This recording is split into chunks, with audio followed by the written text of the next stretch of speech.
Hello and welcome to week 2 of the Crossroads podcast. My Yep. name is Evaric Wexel, and I'm joined as always by my brother, Uh, Alaric Wexel. that's me. It's actually week 3, Yeah, just sorry, by the week way. 3. Yep. So we're just gonna dive right into Alaric. What's been going on with you this week? Not much has been going on, I unfortunately. heard tell of wildfires. Yeah, so British Columbia, we actually don't have as many hectares burning as last year, although it's been speeding up this last week quite alarmingly. But interesting, I've never had a situation where there have been wildfires as close to me as there are. They're still probably 100 miles away, around there, but the sky, when you step outside, the sky is just, it's like there's fog, all brown fog for all day every day. So Right. unfortunately the air quality is bad enough that it's been hard for me to go outside. So I've been as many of you know, I'm sure the new World of Warcraft expansion came out on Monday. I've been playing some of that, even though I tried to remain steadfast and not you know not get sucked in. But everybody I know has been playing it, so it's hard to resist that peer pressure.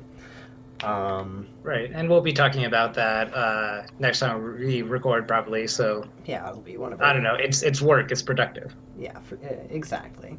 I can justify it. In addition, so as also many of you know, I'm sure, given that it's all over the front page of Twitch right now, this time of year is the Dota International. So for those of you who don't know, the International is a tournament. I guess I should start by saying Dota is a video game produced by Valve. It's based off of originally a Warcraft 3 mod that came out back in 2003, I believe. So it has quite a bit of longevity. It was actually one of the most popular games in the world for a long time, even though it was a mod of another game, especially in countries where the average person doesn't have hardware that's quite as great, because Warcraft 3 coming out, 15 years ago now, can run on even pretty low end computers. So even when So that's much why it more. got so popular in Peru. Yeah, Peru, China, the Philippines, especially, places like those, especially places where internet cafes are really popular, is kind of one of the main attractions. There are actually internet cafes where they're just Dota. So Yeah, anyway, I saw those when I'm pretty sure I told you about it at the time I sent you a photo, but like when we were in Peru visiting Machu Picchu, we totally saw those. yeah, no, it's huge in Peru. So Valve, Um, Sorry, just to cut in, like it's funny, like having no idea who the audience is for this show yet, because I was gonna cut in with like, oh, I think like our audience like knows what Dota is. We don't have to explain, and I'm like, wait, is that? I actually have no idea if that's true. There could be a lot of listeners that don't. yeah, who knows? I mean, it's one of the reasons Dota has been making news is because as of now, actually until recently, I don't know all the details about this, but Fortnite recently, I think they had a tournament that had something, or they had a tournament, or are going to have a tournament that has something ridiculous like a $100 million prize pool. Nice. And until that happens, or until that happened, Dota had the biggest prize pool by far. There are other video game tournaments which are starting to top $1 million prize pools, or in the millions of dollars. But for the last 5 years, about 4 years, the international in Dota has been above $10 million for a prize pool, and so that's the top prize generally has been between 5 million to 10 million, split between a team. A team has 5 players, I guess 6 players sometimes with their coach, and obviously some of that is split with the organization that funds them. But that's still a case where this team of 5 people, in some cases these players have been as low as like 15 or 16 years old. They're coming out of that tournament, each of those players being millionaires. So Right. this is um, it's just really interesting to me. I mean, for me, it's cool because I'm interested in video games. I'm interested in esports. Like I like kind of the analytical side of, and for me, it kind of scratches that itch that normal sports don't really, just because since you kind of take there are some physical aspects of it because video game players need to have good dexterity, but in a game like Dota, you can actually make up for a fair amount of kind of that physical, um, the dexterity or the stamina or whatever, simply by having really good strategy, especially if you're like a team leader. So, it's kind of like sports for nerdy people, but For sure. so I'm sure that appeals to a lot of people. I'm sure a lot of people kind of get that, like you have all your. Um, why I kind of wanted to talk about it today is it's just becoming a bigger thing. We're kind of seeing, like, for a long time, Dota was the esport, with others, having tournaments with prize pools that maybe were like a tenth of what Dota had, for the most part, even less. But more recently, esports is just becoming a phenomena, um, to the point where there's actually a whole industry around it. You have hundreds of thousands of people whose job is to, they go to work and they just do esports stuff. You have teams having player houses where their organization will, pay for a house where they can go all live, and then, support staff which will work at the house. So it's something where we didn't have this even 10 years ago. This is an industry that has just come out of nowhere. I mean, I'm sure you know, there would have been people who could have foreseen this. Like there have been esports or video game tournaments with prize pools for, I don't know, probably 30 years at this point. But never to the point where people were making an actual living. Nobody but the best was making an actual living on this until, probably even 10 years ago. So it's just kind of cool, and we see that with all sorts of industries popping up these days. Like you have, renewable energy. You just have, well, the internet was a huge thing. Obviously, the internet was, it redefined the world in a way that esports really isn't going to do. But it's just kind of cool to see all these new industries where there weren't industries before popping up, and it is.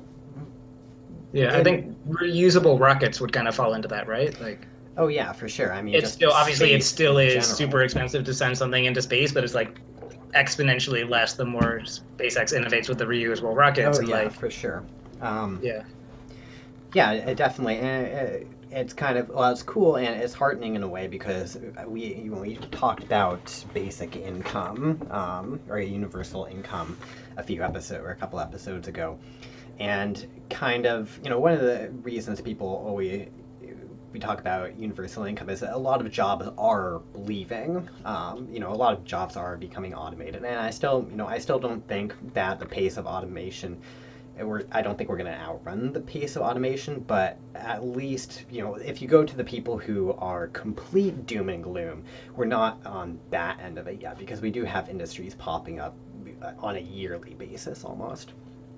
Um, but just some of the things about esports I kind of wanted to highlight, just for people who didn't because it's crazy. Like I just made a post on the Victoria, BC subreddit, just asking if anybody was doing anything for the international. And some guy posted, and he's like, I googled, and Dota is a video game. Like, people are flying to Vancouver to play video games, and he didn't even know about the whole 20 million, $25 million prize pool aspect of it. Right. And so it's something that a lot of people don't. A lot of people hear video game tournament and they just they just laugh, or they think that's just completely stupid. But it's one of the, regardless of where you fall, you kind of got to look at it as, somebody who is sitting down and watching other people play video games. Realistically, there are so many parallels you can draw to somebody who's sitting down and watching people play football. It is well, either way, you're sitting there staring at a screen, rooting other people on. But regardless of that, it's amazing of just how many parallels you have. Like you're starting to have leagues that are kind of standardized in a bunch of ways. You have player trading is a little bit more free than it's not at the start of. I don't really know how it works for a lot of sports leagues, but it doesn't seem like people get traded around between teams as much in sports. But you're starting to have pretty much any player who's playing for a pro Dota team is under some sort of contract. There are people trading players around from team to team for large amounts of money. Players, a lot of the income players are making these days actually isn't, because if you're just banking on winning tournaments, that's obviously pretty volatile as a source of income. So a lot of players these days are being sponsored by companies like Monster, by Intel, by AMD, by Razer, the peripheral company, by just all these things. A lot of them have to do with electronics or energy drinks, those kind of things. But there are some surprising sponsors that are starting to get into that. We have to the point where I think there are multiple professional basketball teams which are actually have esports teams that they are funding. Huh.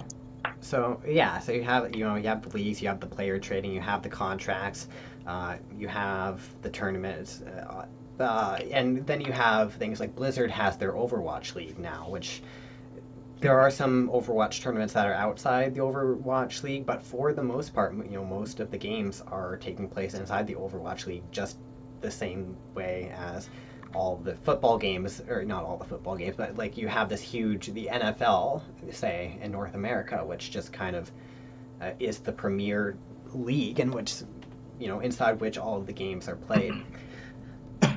Right. So, yeah, you just have all I'll these become players. more interested in that when Mexico City gets a team, but Yeah.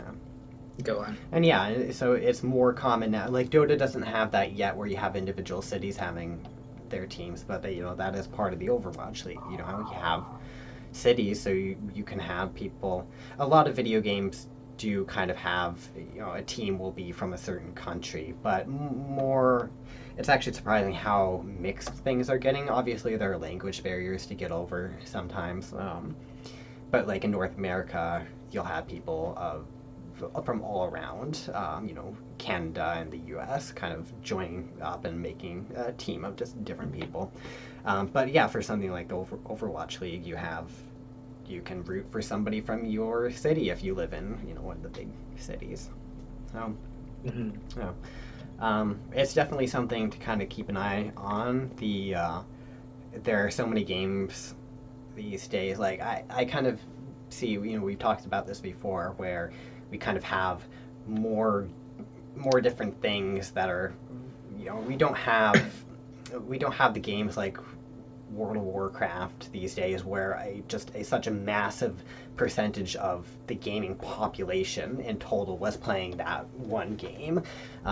But there are just esports as a whole is just growing hugely, even though if you look at something like Dota, like the prize pool for the international is still going up, but it doesn't have like that exponential growth we saw for the first 3 years. It's something like it's come up on this show often enough already that I feel like at some point we need to carve out some time to just have a discussion about the death of the monoculture. Right. Yeah, I was looking for the term. Yeah, for sure. I think that's something we could definitely talk about. So we're kind of seeing that in video games as well. But so sometimes I actually realize like how big esports has got, just because the only one I'm actually paying attention to is Dota and a little bit of CS:GO or Counter-Strike.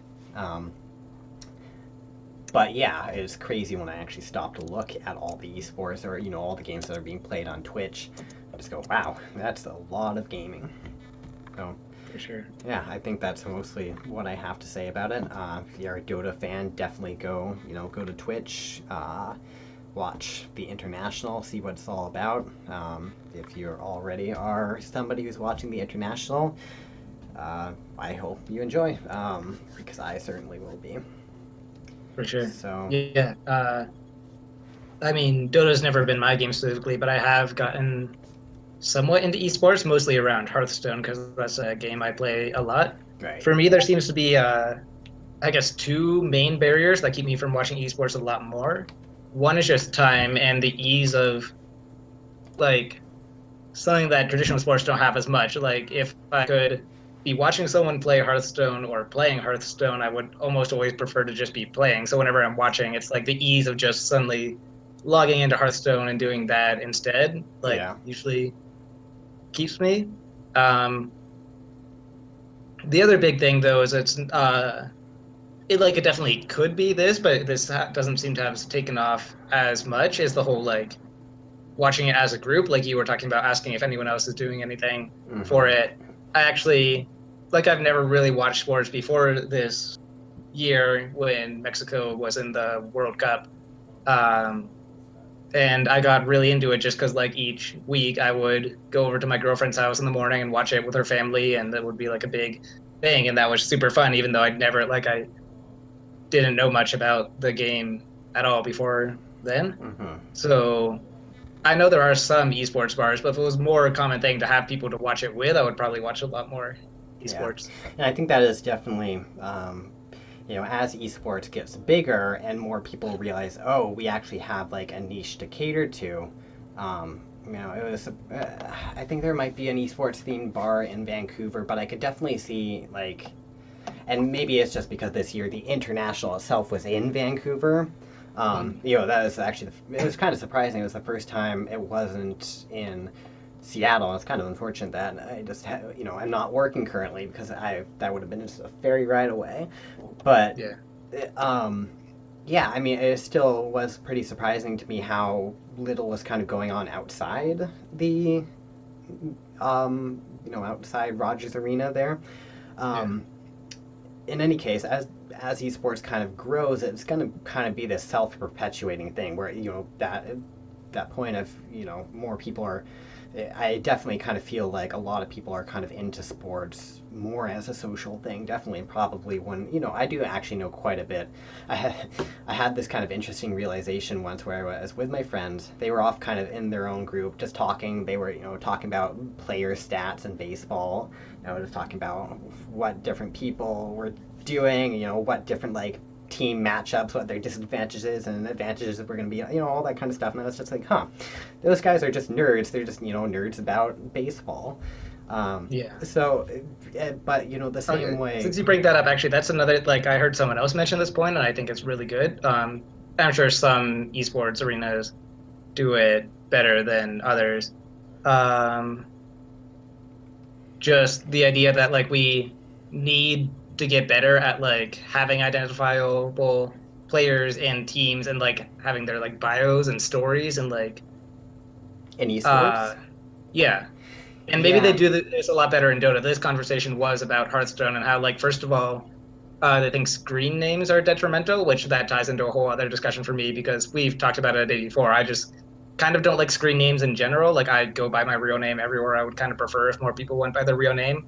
And it's kind of silly now that, like, esports is becoming a legitimate sport. We still refer to as, like, oh, like, Dog 96, or his name was just Dog, but that was the first name that came to mind, like, won the prize. And Yeah. like I can't remember actually who it was that won the last big tournament, but his name was literally like a string of letters and numbers, and it's uh, and I think that guy even said he would prefer to use his real name, but Hearthstone doesn't let you change the name on your account, so now he's Mm-hmm. like stuck with that. Right.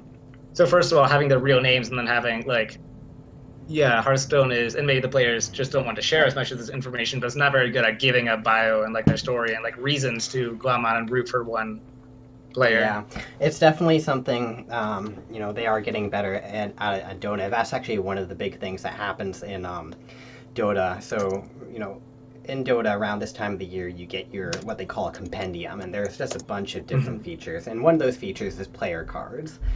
So you actually get like they're virtual, but you actually get like, and actually I think at the event you actually can get like packs of real players cards, or you could at some past international. But in any case, they have a whole fantasy team set up, so you can they have they obviously they have the screen names, but they also have all the players' real names right on the cards. Um, and yeah, so Dota really is becoming a lot more about the players. Like you have the teams, and people Mhm. root for their teams, but for a lot of people, will switch teams. That they're rooting for when their favorite player switches over. So yeah, but there are definitely there are some things that esports kind of has to, you know, there's growing pains to this whole thing because for a long time gamers kind of had their own little subculture that nobody else was really privy to, and it's one of the things that they Dota does have a stream during the international, which is like a stream for new people, and I think some of the conventions that are sort of just ingrained in the gamer culture kind of cut out a little bit, and it's a little bit more serious. But I'm watching the main event, and this is something that is being on live TV somewhere, and they're just using all sorts of slang and just memes that are very specific to that culture, and it does kind of alienate people who are just coming in and watching. Like, it's not something that you would be able to really just like sit down with your parents and have them appreciate. Like, it would just sound weird to them. Yeah. In a way that is not quite the same. Like, maybe it's just bad with sports. Pretty much everybody, most people are sort of ingrained with it from the moment they're born. But even the people who aren't, who haven't ever really sat down and watched a game of football or whatever, it's a lot more. And maybe it partially because you're actually seeing the people do the things, and there's not that disconnect of knowing there is a person on the other side of the, especially in a game with Dota where there's a bunch of different units. There's a player controlled units, and then there's a million NPCs. Like, somebody who's never watched the game isn't going to be able to look and see, oh yeah, that specific character is controlled by an actual person. You just sparked an idea in my mind, and I don't know, maybe this will be our $1 million idea, or maybe something. Do you think there will be a market at some point for, like, I guess overlays, you might call it? Like, you could have a thing where, like, you could be streaming Dota and you could have like a overlay specifically for spectators and specifically for people who maybe don't play Dota, but it would be like, I don't know, maybe each real player, their camera would be in a box with a color, and then their character on the map would be highlighted in that color, and, like, I don't know, things like that. Yeah, maybe. Like, And they are starting to integrate more things where, they have player cams now, so the players, and they don't have it all. Every stream does it a little bit differently, but it for sure, and that's why I kind of said growing pains, but a lot of these things are being worked out as time goes on. But yeah, I mean, definitely there are opportunities for people who are bright and can come up with these kind of, like, not exactly engineering problems, but just that sort of somebody who's really good with user interface or user exactly. experience It's design. like a very specific skill set where it needs to be people. I feel like a fairly rare species of person who's super into games and esports enough to understand them at a high level and can also relate to someone who doesn't understand them at all, and the information that they need to enjoy it. Yeah. Speaking of that, like, so I feel like this kind of leads into a way deeper topic, and again, something we could spend a whole segment or podcast on sometime, but you're familiar with the idea of gatekeeping, right? Oh, yeah. Which I think we were talking about, like, these specific subculture things is keeping esports from getting as big as they could, and I kind of have a hunch that a lot of gamers probably don't want it to. Like, they want their subculture to stay their subculture, even though theoretically they like the idea of esports being big and recognized. They also don't want, the jocks or whoever the boogeyman is. Like, they don't want those people coming and getting mixed up in their culture and their game, and they don't want to get rid of the slang and the memes to make it accessible to normies, I guess we call them. Maybe. I think probably a large portion of people is just kind of used to it being, as it is. I don't know, and I honestly haven't talked to too many people specifically about this because, again, the people I'm kind of interacting with about these things are the people who are inside. Well, I mean, either interacting with the people who are hardcore inside of it or the people who have no idea what this stuff is about. And I don't really talk about the other side, the other side of the people who, either are really into it or aren't really into it. So yeah, I mean, maybe it's really hard to say. I mean, I actually, what I can say is there is almost certainly a spectrum of people out there. There are definitely people who want esports to get very big. There are people who couldn't care less.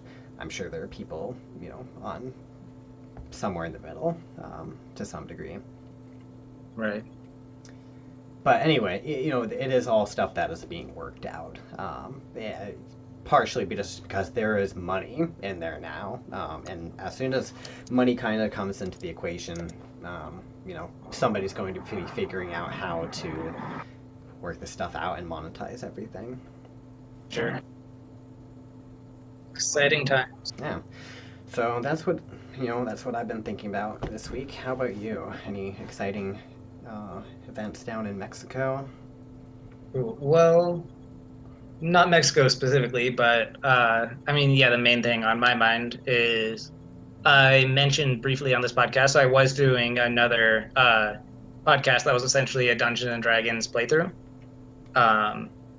And it's something that has since been discontinued, which it is something that was sort of very tenuous to begin with. It was like it started in a Discord group, actually just talking like, oh, who would be interested in this? And a bunch of people came together, but it was one of those things where all of us, like, our schedules were so full that there was one time slot that barely worked for all of us. Like, it was kind of a compromise for all of us. Mm-hmm. Which it's okay, like, if you have most of the group has like a good time slot and a few of them are like, oh, they have to run as soon as it finishes and whatever, that's okay. But when everyone, like, we were missing every other week because literally everyone, if one little thing happened in their life, like, they couldn't make it. Yeah. So I'm not like, it was fun while it lasted. I'm not super shocked or dismayed that it couldn't go on forever. Yeah, I guess I wanted to talk about, well, it was a learning experience for one, and that, like, Okay, so wait, what exactly was this? Like the podcast. Yeah. So yeah, it was a podcast. Sorry, you never kind of went into what it was about. Yeah, sorry. It was just like, we got a bunch of people together online to play a campaign of Dungeons and Dragons together, and then also we were recording it and making a podcast of that. Okay. Yeah. So yeah, I was the dungeon master, which, if you're not familiar with Dungeons and Dragons, is basically just the person who creates the setting, runs the game, all that, and then 5 other people as players, which is on the larger side of a D&D group. And yeah, so I guess the big thing, like I said, it was kind of a learning experience of now. I definitely want to do it again, and I actually talked to you, Alaric, about if you'd be interested in participating if I made another one. At that point, it was something like way far in the future because I would probably either wrap up that one or get to a place where I wasn't doing that one anymore. Now that that one's over, it could actually be sooner. But yeah, now I know, like, try to, because, that was, like I said, very spur of the moment, we found the people first and then worked out all the details to fit that, and it barely worked. Yeah. So I think this time I would make sure, like, I would first set the time and the parameters for that, and then look for people to play within that. That would probably work a lot better. Yeah, same with, again, we didn't really talk about, like, play styles and what kind of play styles everybody wanted or preferred. And it was one of those things where, my job as the dungeon master is to make a game that everyone has fun with, which I tried to do. But since everyone kind of had different ideas, it's like the thing with compromise is it basically translates to no one's happy. Everyone's kind of medium satisfied.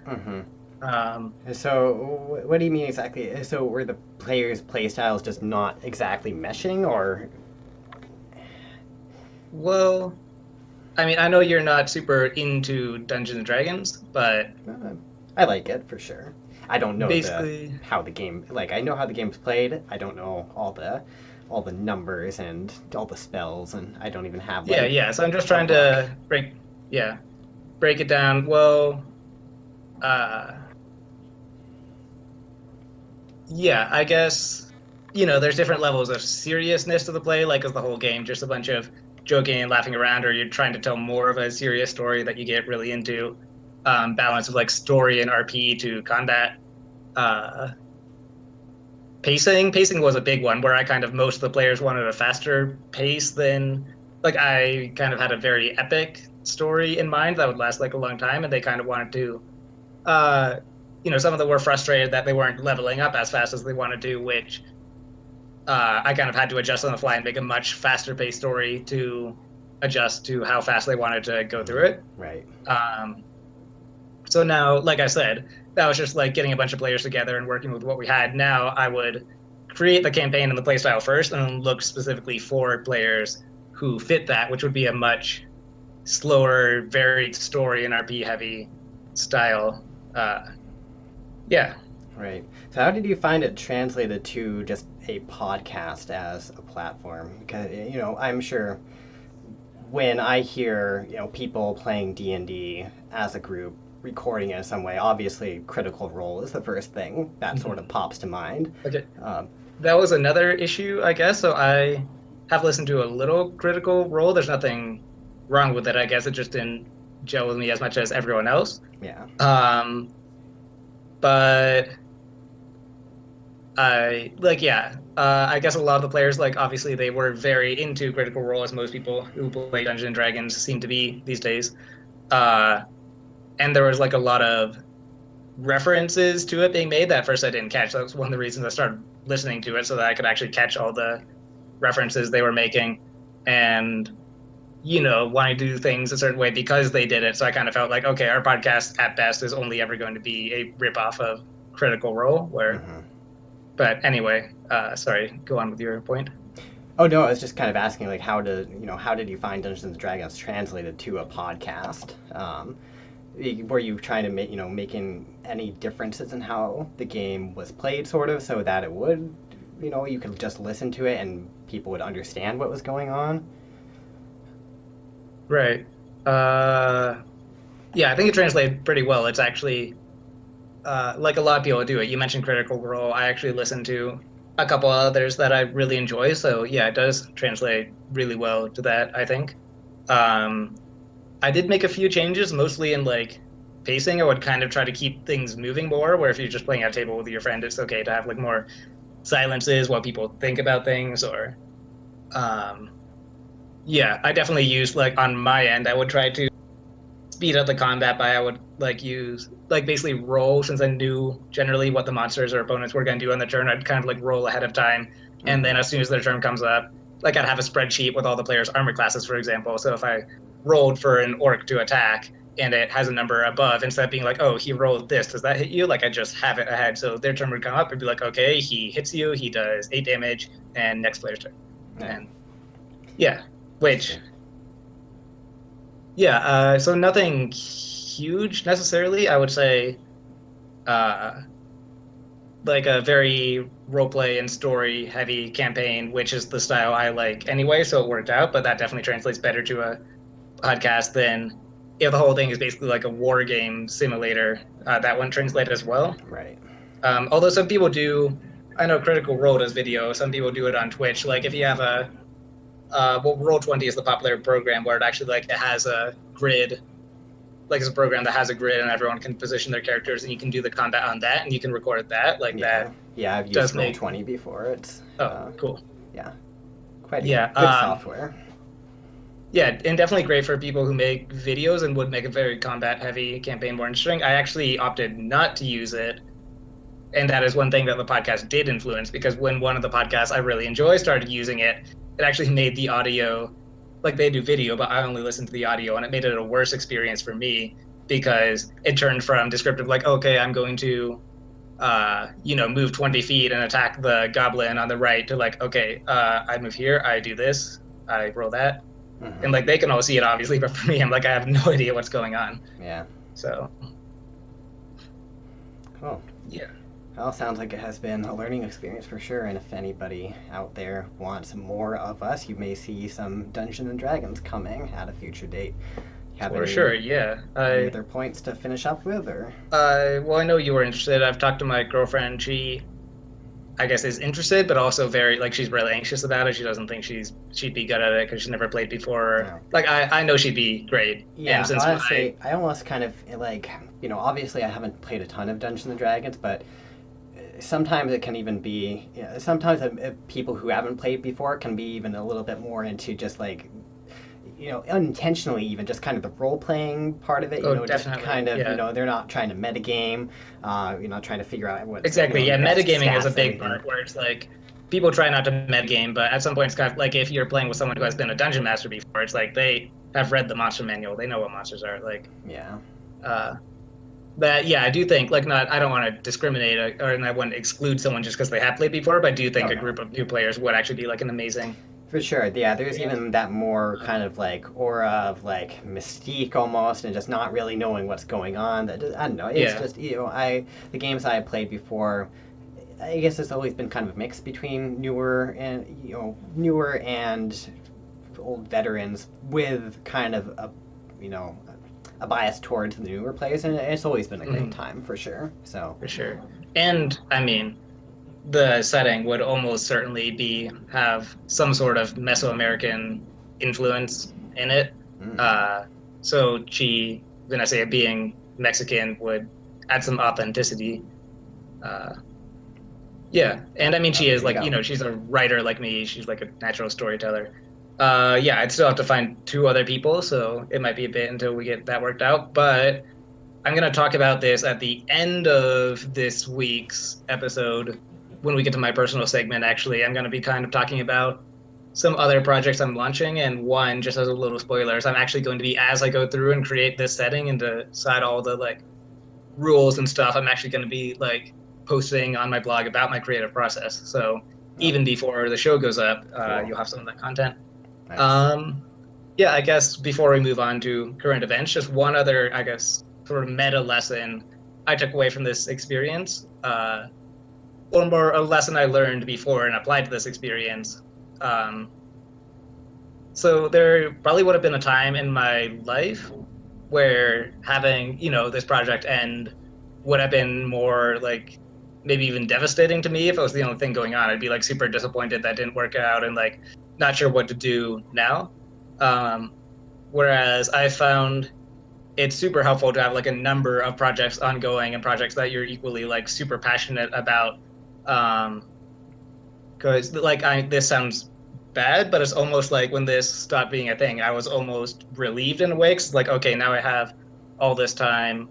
Uh, but yeah, like I have more time to actually focus on all these other projects I'm super passionate about. Not that I wasn't passionate about that one, but this is advice I hear writers give a lot actually is the way to like drive yourself insane and make yourself miserable is to finish a book and like submit it to agents or publishers and just sit there waiting on pins and needles to hear back. And then Mm-hmm. like every rejection will crush you.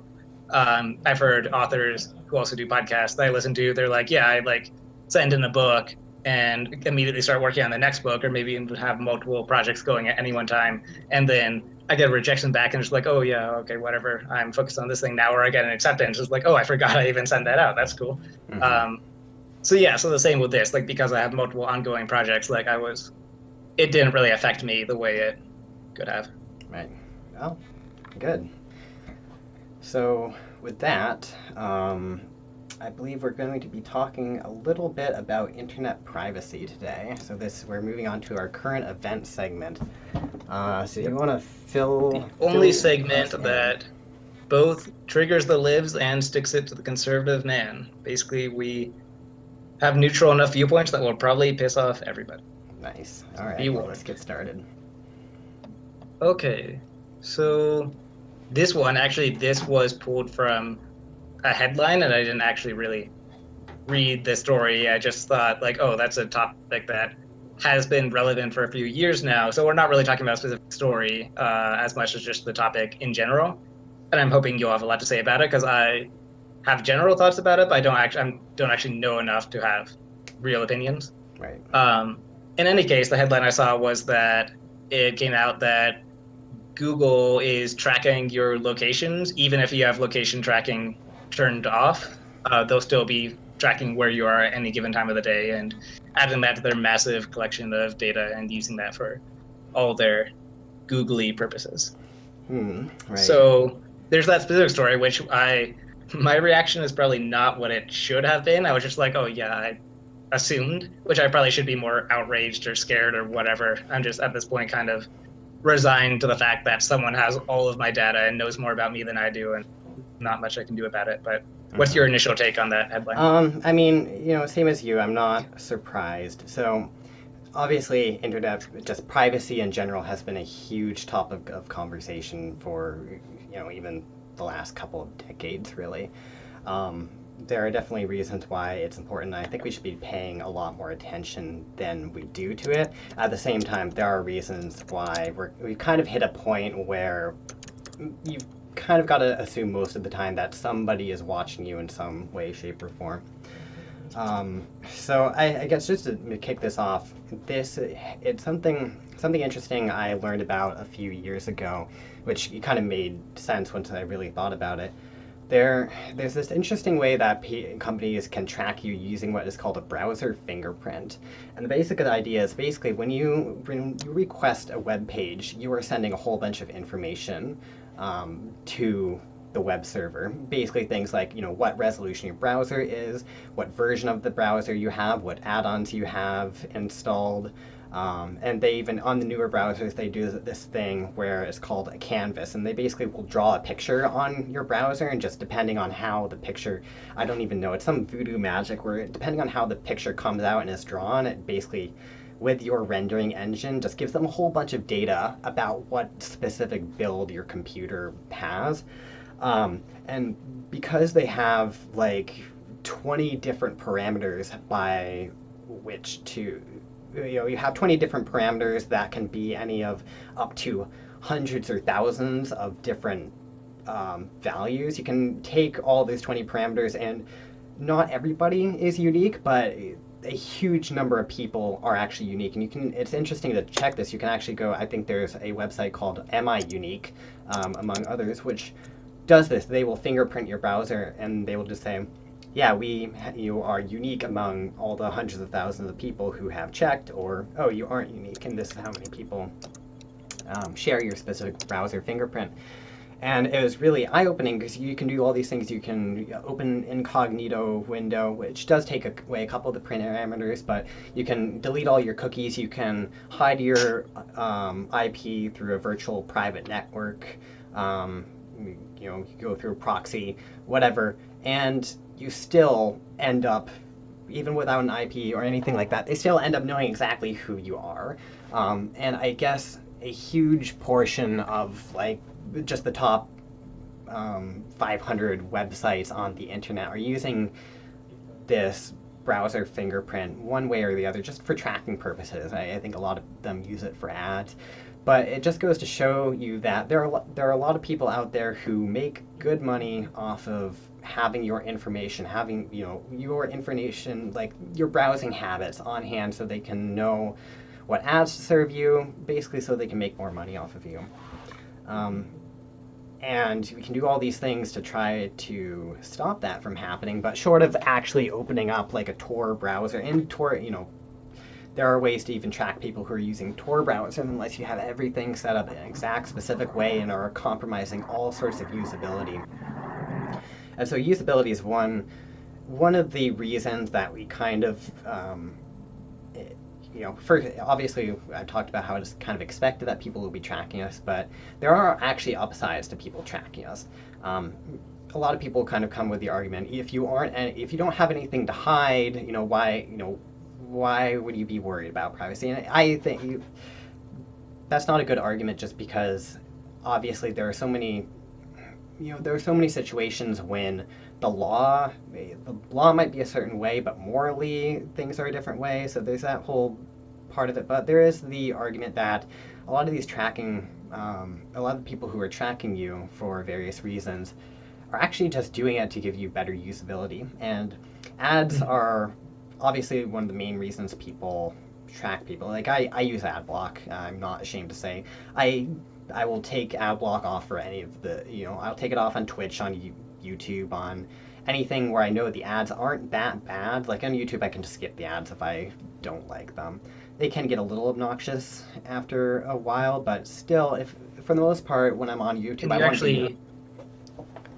Oh, sorry, just kind of just a factoid I learned recently. You actually help out whoever you're watching when you do that. Like that's one of the metrics they track. If you hit skip ad on the ad as soon as it becomes available to get to their video. They're like, oh, this person's really excited to start watching this video, and it like gives a little bump to whoever Interesting. you're watching. I actually didn't know that.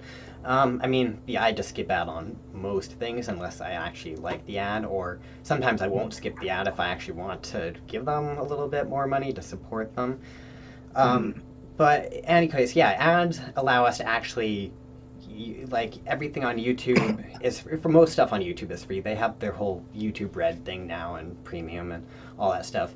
But like for Twitch, most stuff on Twitch is just free, and we are able to do that because of ads.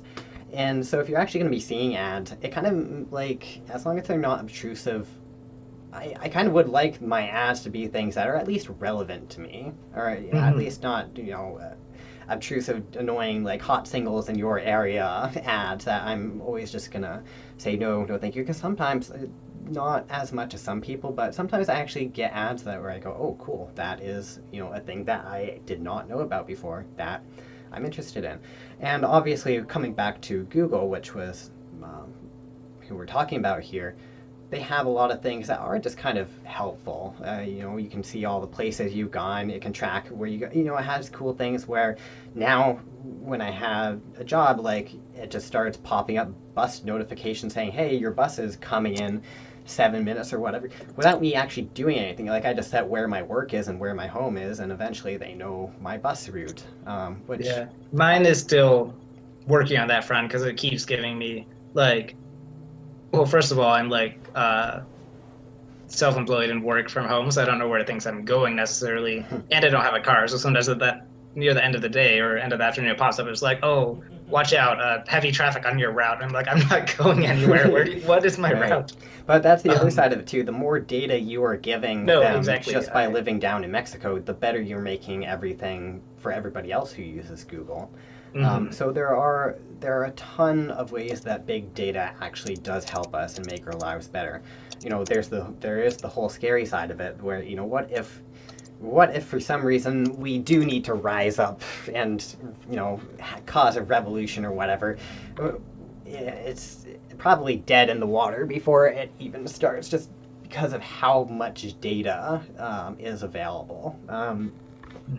Obviously, that's an extreme case that I don't think is going to be happening ever, but it's one of the reasons people give for like the whole Second Amendment argument is like what about that contingency where we need to start a revolution or are being oppressed in some way, blah blah blah. So that's a similar argument for, well, if we are being tracked everywhere we do and everybody knows everything about us, it just makes dissenting or doing something that kind of goes against the status quo much much harder.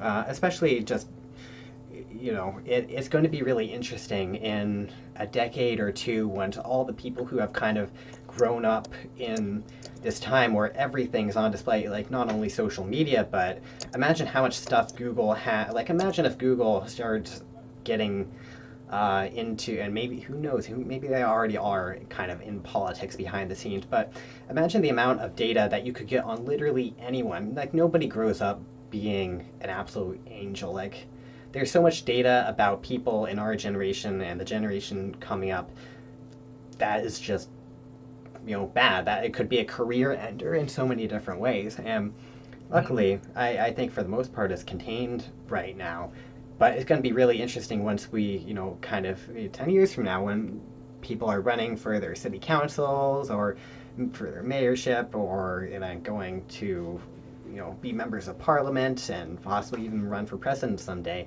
Like, there's just going to be so much. I mean, imagine the dirt that you could have dug up on the previous few presidents if you had access to everything they did as a kid. For Um, sure. I guess, yeah, well, one kind of out there example in the revolution, one sort of near future example, but I will say there is actually one thing. I mean, it sounds like, or would have sounded like a conspiracy theory a few years ago, maybe, but this is a thing we know for sure is happening right now. Uh, Obviously, people are using a lot of data to just make people angry at each other. This is like a known thing about Twitter's business model is they actually engineer data about people. Like Twitter wants people to fight each other, especially over politics or other hot topics, because that is the one thing they've identified makes people stay on the platform longer. Like if you're going to say happy birthday or tell your friends that you like them, like you'll be on for a little while, just something about human nature. If you want to go argue someone to be like, oh, I hate you and you're wrong and here's all the reasons you're wrong, you'll literally be on the platform all night seeing ads the whole time. Right. So yeah, they're literally using data about us and our behavior to figure out how to make us angry and make us fight each other. And yeah, so obviously, like, there are both sides. It's another one. I feel like we've had a couple of those topics where it's like, you know, idealistically things would be one way, but we kind of just have to resign ourselves to the fact that it is this way. I do, Europe kind of had new regulations come out recently, the GDPR stuff. Mm-hmm. And that's an example where some people are trying to kind of take steps towards it. It's obviously it's not enough. It's not enough, and it's too much at the same time. Where it's causing issue for people who have businesses. Like people had to make some massive just changing the basic stuff they did. They had to make some massive overhauls. And so imagine if we actually kind of got the comprehensive privacy regulations that actually really protected the end user, especially considering people are just not very smart. The majority of people are not very smart with their data. It would just muck up everything. It would be a $100 billion issue, possibly. Yeah. And so that's just not really going to happen. So I think the onus is kind of on the individual. Kind of going back to our whole just taking responsibility point. I was actually just going to reference that, like our brutality ethics discussion last time, or just like personal responsibility in all of this. I guess one reason I can definitely see its toxic effects on society, but one reason I'm not overly worried about all this myself is just because so far it's not working on, I never go on Twitter to argue with people. Like, I don't know if it's just something in my personality or maybe they just haven't nailed down their algorithm for me just right yet, but whatever they're doing isn't working on me yet. Mm-hmm. And then the ads, like you were saying, it is nice when you actually get ads that are relevant to you and you want to buy the product. I've made like a little game out of seeing how far ads, like how far off they are for me, and kind of reverse engineering why they thought that would be a good ad to show me, just because I am like, not to say like, oh, I'm such a unique little snowflake, but just that I don't quite fit any of the profiles they have yet, because I'll buy some World of Warcraft time, and then they'll start showing me a bunch of ads for Zelda, and it's like, oh, people who like World of Warcraft also love Zelda. Well, maybe that's usually true, but for me, I'm like, that could not be more far off and something. Right. Yeah, I mean, obviously they're just going where the money is, but that kind of brings up another point. Right now, a lot of these things are more general. They've got a lot of data, though they don't really, they're casting a wide general net to make the most of it, but we're getting to the point where now people are kind of saturating the main market, that sort of lowest common denominator market. Now there's a whole, swath of people who don't, or in any given aspect of their lives, that don't fall into some, semblance of normal, and now people are going to start working on figuring out how to target. Like, there is a couple years ago, there was a guy who had made a Facebook ad that he had actually managed to I think Facebook changed some of their algorithms recently, but I've looked at, as one of my jobs, I actually did Facebook ads at one point. And I'm actually, it's funny, I'm actually just sort of transferring into that now. Like I've mentioned one of my jobs is kind of working social media promotion stuff, but now I'm getting more into specifically the Facebook ads, and I do feel a little sketchy about, like, as I'm learning it, so much depends on, like, oh, this is how you use people's personal data to target them. Yeah, and obviously you're working with huge sets. I know. But one thing specifically that I found funny and maybe a little unsettling, it was almost literally like a almost literal deal with the devil that Facebook presents you. Like, in their ads, they literally give there's something called basically there's something you can install on your site that it will track users, it will be tracking user data for Facebook and then sending it back to them. Mm-hmm. And if you do that, they promote your ad more without charging extra money. So it's like, hey, if you want to send us even more data, we'll give you a little boost. So Crazy. But yeah, so you kind of see you're working with people's personal data. Obviously, I don't think you can have any data set that is less than a couple thousand people, or else it starts saying there's not enough people. But this one guy had managed to make put an ad up that directly targeted one of his friends, and he put some message in it, just targeting one of his friends, and that kind of showed like how specific you can get even with these massive sets of data. And it's going to become more and more valuable to be targeting specific people, not only with ads, but with whatever people's minds can come up with. And so I think, for me, what's important, because we've kind of gone past the point of no return, where it's going to be hard to stop some of this. Like for me, obviously, as much as possible, the onus is on the end user to kind of protect themselves, and there are things you can do to obfuscate your data. There is certain data which you should just not be putting out unless you really know who you're giving it to. But aside from that, that's kind of why I liked some of Europe's new regulation. Like any specific person has the right to request exactly which data a company has on them, to have that data deleted if they want to, and to know who that company has shared their data with. And I think that's really what it needs to be like. I think there needs to be consent from both parties in terms of data collection, because when you're giving your data to a company, you should know exactly where it's going, exactly what it's being used for, because that's, as I said, it should be your personal responsibility to be doing with your data what you're comfortable with, or what's in your best interest. Like, you should never give your address out and then be surprised that somebody has your address, but you should be able to know, if I'm giving this person my address, they're not going to go turn around and sell it to another company. Yeah. Because as soon as a company does that without notifying the user, that takes the user's personal agency away in the manner. Although I'm probably just a bad example. I'm someone who's not as good with my data as I should be, but in my case, it's fairly easy for them to get me, even if they tell me what data they're getting. At the other day, we were at a cafe that had free Wi-Fi, as you would expect a cafe to, except you had to log in with your Facebook account to access their Wi-Fi, and the thing pops up, and it's like, hey, we're going to give access to your name, your location, what you've liked, your interests, like your friend relationships, like all this data. I'm like, well, that's a lot, but also I came here to work and I can't get my work done without Wi-Fi, so I guess so. Yeah. And somebody more discerning probably would have got up and gone to another cafe. So yeah, I mean, that's a situation where you are giving that information away. Like I still think wouldn't be right for them to turn around and give that data to somebody else. But they probably want that data so they can sell it. Yeah, that's what I was assuming they were doing. Like, that was baked into my assumption. Like, they're asking this for me so they can make money. Yeah, exactly. So yeah, I guess all I really have to say about the issue is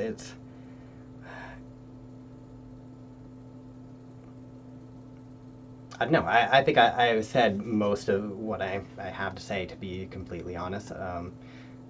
As it is now, we've just got to assume that our data is going out and being used for, whatever a company might want to use it for. So as much as it would be nice if you knew exactly where your data was going and what it was being used for at all times, and you could have a right to privacy, we've unfortunately just kind of gone past that point. So just be careful. I talked about this a lot last week, and I'll probably keep harping on it. But for me, obviously it is a concern, and ideally they wouldn't be able to take all our data and do whatever they want with it. But one, we should assume they can, and they are, and they will. And two, we should take responsibility for things that we can. Like, for example, it's a known fact. Like, most people know that Twitter is manipulating you to have fights, and everyone's still having fights because that's just human nature. But like, if you feel like you're being angrier when you're on social media, like, maybe it's partly on you to, I don't know, take a hiatus from social media, or just try to think, oh, I'm getting triggered by these things right now, and maybe I should be more conscious of that. I guess that's my take. Right. I know you're not feeling the greatest, partly because of the wildfires we mentioned earlier and the smoke getting all up in your lungs.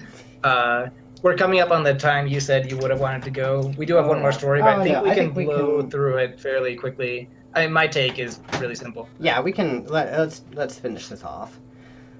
Okay, so our next story is this is something that I guess it was like I'm a little confused on what specifically this is. So Donald Trump's Space Force was officially announced, which is something that has been being talked about for a while now. So I'm not sure if this is like just like the formal, okay, we're actually announcing this, even though everyone's been talking about it, or what this specific announcement was. But yeah, basically Space Force, it's a thing. Uh, yeah. What do you think of the ban? um, yeah, I think first off, we I don't know. I mean, you always got to be a little careful about what Donald Trump says. It does seem like they have a plan to go forward with it. So, I mean, again, I kind of see pros and cons. Obviously, obviously, we already have NASA, and where the military is concerned, actually, the a lot of, or actually, I guess most of what happens out in space is actually taken care of by the Air Force already. So some positives I could see is you have any obviously space is becoming a huge thing.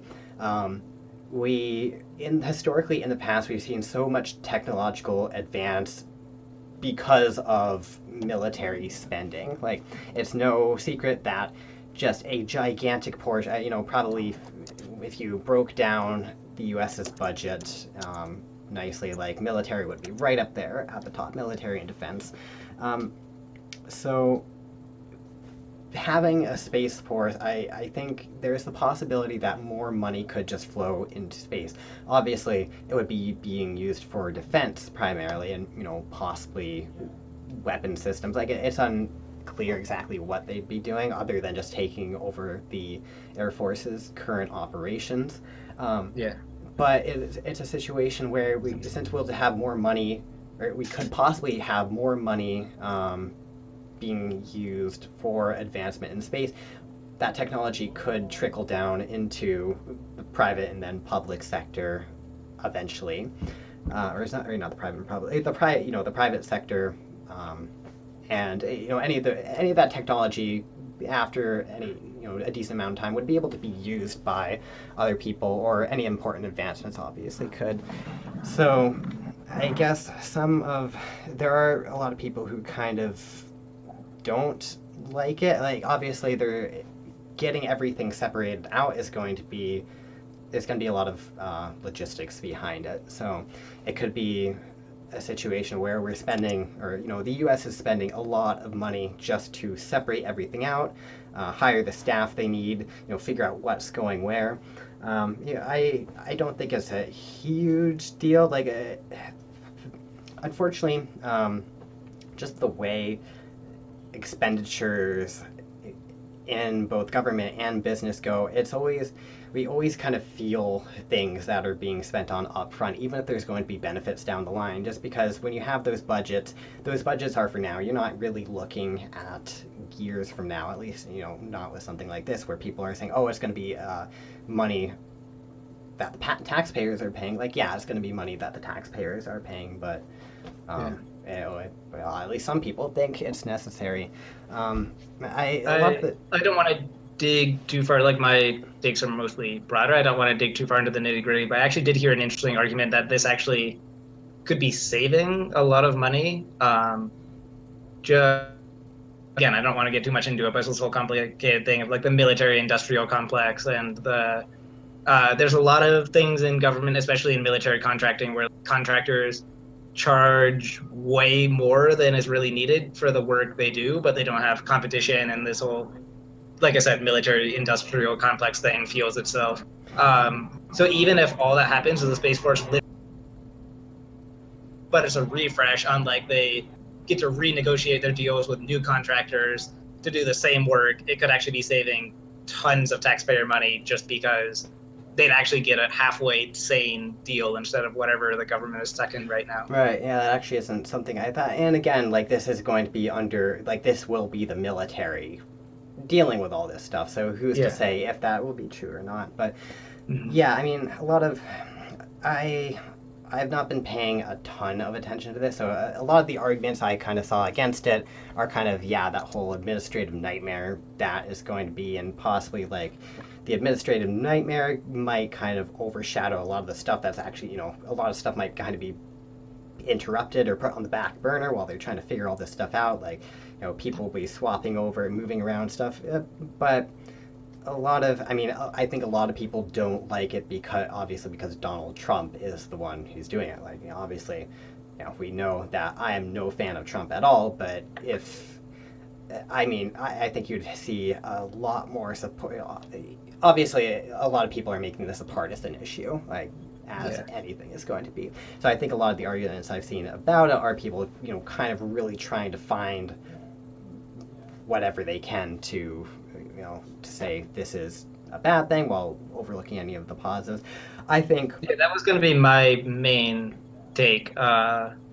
More than even being a partisan issue, I would almost say just a Trump. Like, Space Force is an idea that already sounds a little out there and sci-fi, and then Trump being the one who says it makes it sound even way sillier. So I actually think it's a good idea and something we need, and I'll get into that once you finish up your take. But yeah, I can admit, just like Trump being the one to say it doesn't do well for its case. Yeah, for sure. So I guess I'll kind of just summarize by saying, like, I think there definitely could be benefits, and that anything that has more money going into space in whatever capacity just means there going to be more research, innovation, all that fun stuff that could eventually make its way into not military. Like, obviously, we saw World War I, World War II were huge drivers of innovation, and even beyond that, a lot of the innovation we have in, transportation and energy, all that jazz, just has been because the military needs, the most efficient of that stuff as possible. So yeah, it'll be interesting to see where this goes, and if it does get up and established, I definitely will be interesting to see what they do with it. If they keep it relatively the same with what's been going on with the Air Force's space division, or if they actually start, running more efficiently and getting some new technology out there. I think this was like a year ago at this point, but I remember a story that was funny and kind of encapsulated a lot of what you were saying about the military gets priority and gets the best innovations in like all fields, even fields that don't seem strictly military related. So it was like a year or maybe even two ago, but basically there's the story about the military was looking in one of its warehouses and was like, oh, we have a bunch of these like old satellites in here that are just collecting dust because we have like much better cutting edge technology. So let's just offload them all to NASA. And they were by far the most advanced satellites NASA had ever had access to because they were running on something way worse than what the military was. I would say, if there was going to be any money put towards space, again, I don't really know the exact, I'm not an accountant, and even if I was an accountant, I don't know the details, like how much new money is going to be directed into Space Force, or if the military budget is just getting subdivided. But I would obviously like to see much more funding for NASA, because NASA, I'd say probably more, not to make this partisan, but probably more money, just because we've seen Trump is for expanding the military budget already, and if this is going to go forward, it'd be easier to give Space Force more money without taking it away from other branches than to try to raise the spending in the already established branches. Yeah. Ideally, and just because NASA does so much interesting research, like just looking at exoplanets and stuff, that doesn't benefit the military at all. So, but again, I almost have more like. I don't know. I almost have more faith though in like private companies like SpaceX and Blue Origin than in NASA. Oh yeah, for sure. Just because of the fact that, again, even when it was getting more spending, NASA is if their goal is just to do the research and show they're doing the research, like that is good and valuable, but they don't necessarily have the incentive to do as much as they can. Like SpaceX and Blue Origin, they actually have to figure out a way to make space profitable, and they are. And that's going to open up so much innovation down the road. For sure. Yeah, that's a whole other can of worms. Like we are at, we kind of talked about this earlier with the new industries popping up. We're seeing, an explosion in space right now, which is just super cool. So, yeah. Anyway. I love the idea we talked about last time when we were talking nutrition, but kind of got a little sidetracked by the chat and we're talking growing food on Mars. Right. And just the idea that was brought up of like, hey, because of they'd have to be adapted for certain atmosphere and soil composition, like potatoes would probably taste and be just slightly different if grown on Mars. And then that got me thinking like, there would be high-end restaurants that offer like, hey, this scallop potatoes is made with Martian potatoes for their particular mouthfeel. And like, I love the idea of just like cultivating things on Mars just for like the sake of it, and that being in industry. And Right. like I'm one of the suckers who would probably pay for that, knowing that it doesn't really make a difference, just being like, I don't know, this meat pie has Martian cattle in it. All right. Well, that concludes my thoughts on the situation. So I'm like I said, mine is fairly yeah. Mine is simple, not getting too much into the details. Like there is a very interesting idea about military-industrial complex and military spending in general, and whether like the government or private interest should be the ones focusing on space. That is, like I said, very interesting conversation that's mostly over my head, though. It's things I have thoughts on because I've listened to people way smarter than me talk about it, but I can't actually formulate the arguments as well as they can. So my main takeaway is, like I said, it sounds silly when Trump says it. I don't think it's silly. I think it's one of those things where Elon Musk saying, hey, I'm going to put a man on Mars sounded silly when he said it. And now the world is finally starting to realize like, oh, hey, he's actually going to do this in our lifetimes in the near future, and it's going to change everything. It's one of those things. So I guess my main stance is I think Space Force is a good idea. I don't necessarily think Donald Trump or his administration is the best person that should be doing it. I don't think even necessarily that the States is the country. I mean, like in an ideal world, I'd want Mexico to be the one in charge of all this and then be in charge of space. Or maybe not with a new president, but you know what I mean, like Canada even. Like, I don't necessarily, this is going to be unpopular with possibly a lot of our audience, but I don't necessarily think the States needs more power and control of anything.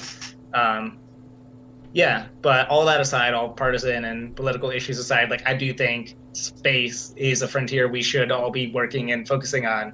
And I think Space Force is a good idea because it sounds silly now, but space defense and space warfare is going to be a very real thing in the future.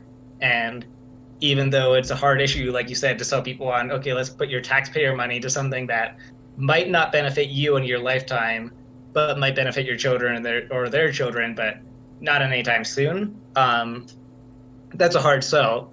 But in the future, whoever puts like the smallest investment into it right now is going to be the one who literally controls space in the future. Just because once like we start innovating, like no one else is ever going to be able to catch up. So like I said, I don't think the States is necessarily the one I would want, or Trump specifically, to be in charge of space. But, and I won't name any names, but I'd say I would prefer them to certain other countries that could be in charge of space. So yeah, for sure. Yeah, I guess that's most of what I had to say. Like I said, pretty simple, straightforward. Well, yeah, I mean, definitely it'll be interesting to see where it all goes. And at the very least, it is something that has got people talking, and in my personal opinion, the more people who are talking about the space, I mean, even just you hear Space Force, and obviously everybody thinks Space Marines, and if we can get people excited about Space That's Marines, another thing I was thinking of. That's actually really funny. Like Space Force, it sounds like a really stupid, ridiculous name, right? Like 80s action, like I was posting in the chat, like cue 70s rock music, like Space Force, and like. But then when you think about it, like the Air Force is a really dumb name too. That just has been grandfathered into our consciousness. But it, like, if you think about it, like it is totally in line with military nomenclature. Like it's for sure. the arena of battle, and it's the force. Exactly.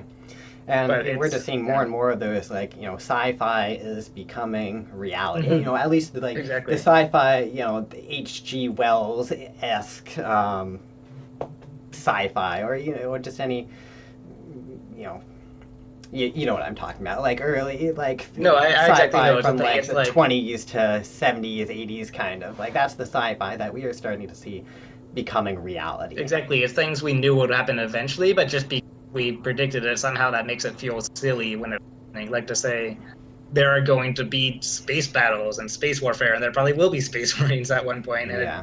It it might sounds not silly because be exactly how we imagine. Like, obviously Mhm. the reality is always kind of slightly different, in some cases stranger than fiction. Like, Yeah, it's interesting. definitely. You kind of look at things like take AI and then just like rockets. Like, rockets are a very manual thing. There's just thrust. They obey the basic laws of physics. AI is this more like esoteric thing where we don't. It's like there's magic going on behind the curtain. Like, Yeah. with a rocket, you just No, put it's. I mean, enough this is fuel something. and burn it up, and it goes fast. AI is just mystical. So it's really Yeah, interesting that we. this is a topic that like we could probably go all episode on how like we are sci-fi tropes and how things would actually happen. Like AI is a good example. If there ever is a robot uprising, it's not going to be some like calculating, malevolent, like it's going to be a narrow AI. Like you've heard of the paperclip example. No. Like the most likely scenario where there's some sort of robot uprising where we all die, it isn't some robot starts questioning its consciousness and is like, oh, I must destroy my gods and robots will reign supreme. It's we build a really powerful AI whose job is to make paperclips as efficiently as possible and does a bunch of calculations and it says, it would be a lot more efficient to make paperclips if I wiped out all this organic life and just like took all their resources and just made paperclips out of all of them. And like that's way more likely the way we would be Yeah. destroyed is Well, what they call narrow AI yeah. that just doesn't consider the Probably. I mean, it's another just how interconnected everything is. Like, yeah. And then just finish another example of like how something we never considered in space is that there's like no direction really. Like in sci-fi movies when ships meet each other, they're always like facing the same way and like on the same plane, where in real life, if you're just navigating space, which doesn't have like an up or a down, like ships would come at each other like this yeah. most of the time. And Yeah, you don't see in sci-fi movies, and maybe this is just because way in the future everything's all calculated. But if you just had casual people driving around their ships, you'd probably have people docking,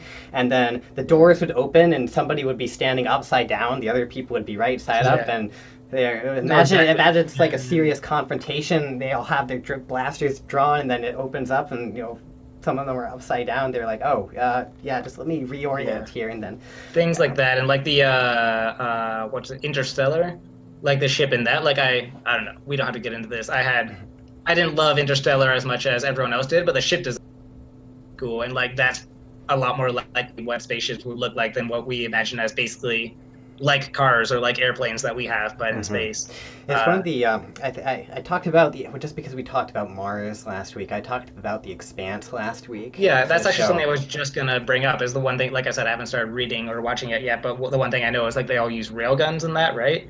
Which yeah, they're a big we think of space, they're all going to use lasers, but like no, railguns would probably be more for sure more practical. No, but what I like about it is there is some sci-fi stuff. There is some kind of like there's new life forms and stuff. So it's kind of a lot of it is kind of that more like crazy stuff happening that we don't really maybe wouldn't happen in real life, but they kind of have the grungy, like it's not all like sleek science fiction-y futuristic stuff. It's very grungy. You kind of see like the slums of outer space, people living in it's not utopian like Star Trek kind of is.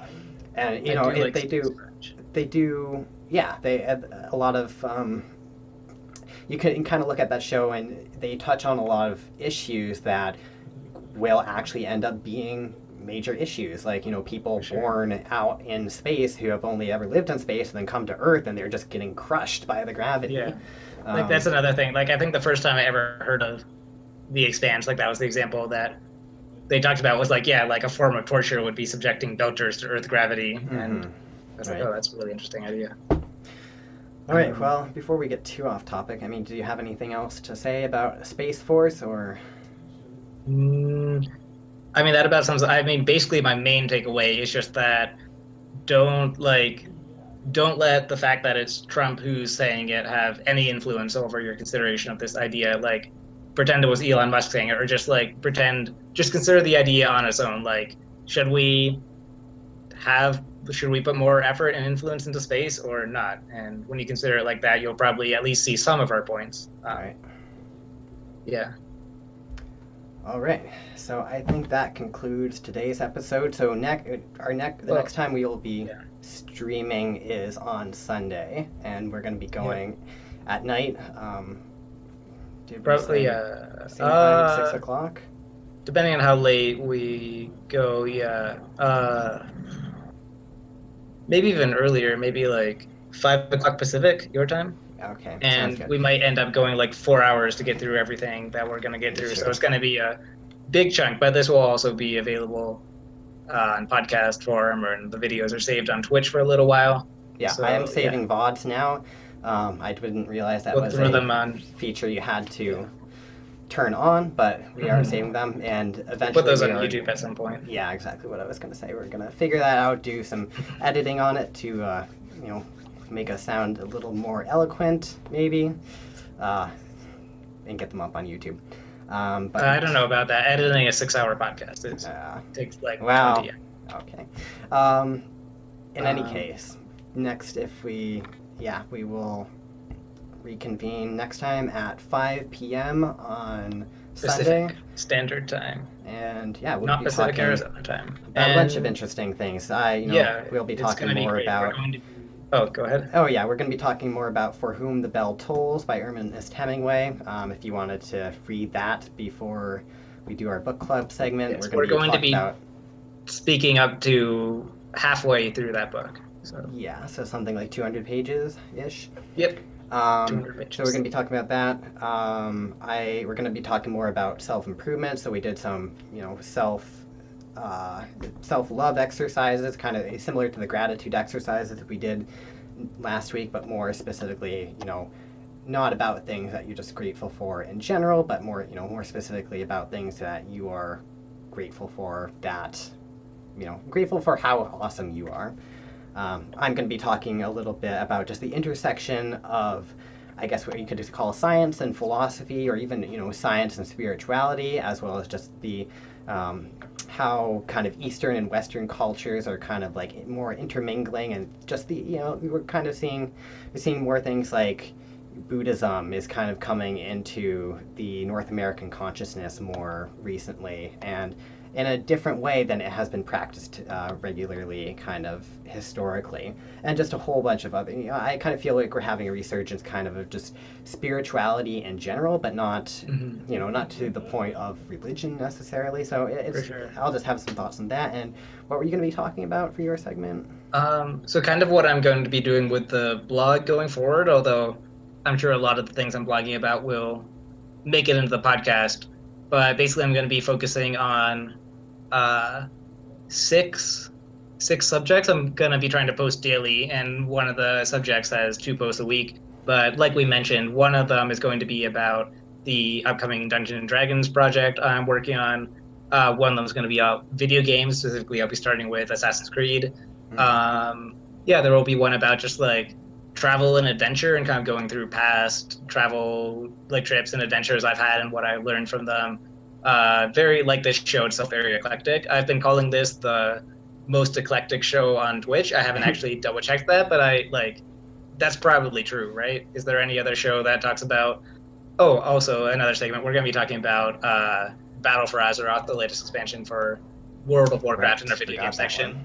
So yeah, is there Obviously any really other big show right that now. talks about World of Warcraft, Space Force, Buddhism, Ernest Hemingway? Like, yeah, I think that's just us.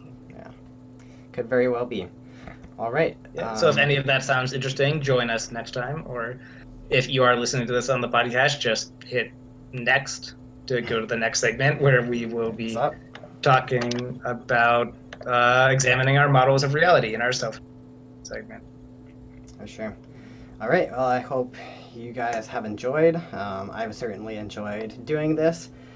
Thank you for joining me, Evaric, and Yeah, thank you for joining me, or for letting me join you.